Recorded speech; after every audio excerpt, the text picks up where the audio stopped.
ఇప్పుడు పార్లమెంట్ ఎన్నికలు వస్తున్నాయి కదా, మీరు ఏ పార్టీకి సపోర్ట్ చేద్దాం అనుకుంటున్నారు? మేము బీజేపీకి సపోర్ట్ చేస్తున్నాం. బీజేపీ అని ఎందుకు అనుకుంటున్నారు అంత గట్టిగా? మేమంటే ఫస్ట్ నుంచి మేము మోడీ అంటే మాకు చాలా అభిమానం. మోడీ చేసే పనులు కానీ మాకు ఎప్పటి నుంచో ఈ బీజేపీలో చేరాలని ఉండే. మేము ఈ మధ్య చేరిన, మేము ఫారెన్ కూడా వచ్చిన ఇంతకుముందు. కాకపోతే మేము మోడీ ఎలా చేస్తున్నా అనేది మాకు బయట దేశం పోయిన వాళ్ళకి ఇంకా బాగా తెలుస్తుంది. ఎందుకంటే బయట దేశాల నుంచి మనకు ఎలా ఉండాలి, ఏం కథ, వాళ్ళ నుంచి మనకు చాలా మనకి రవాణా కానీ ఏదైనా మంచిగా ఉంటుంది. దేశద్రోహులు రాకుండా ఎవరన్నా కానీ చాలా కాపాడుతాడు మన దేశాన్ని.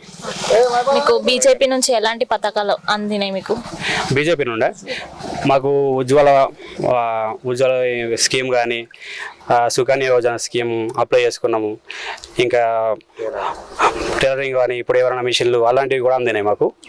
తర్వాత ఇప్పుడు ఆయుష్మాన్ భారత్, మన విలేజ్ నుంచి కూడా స్ట్రీట్ లైట్ కానీ, మన ట్రాక్టర్స్, రేషన్ బియ్యం, రేషన్ పథకం మెయిన్ సెంటర్ నుంచి ఎక్కువ స్కీములు అమలు అవుతాయి. అందుకని మేము సెంట్రల్ నుంచి బీజేపీ ఉండాలని మేము అనుకుంటున్నాం.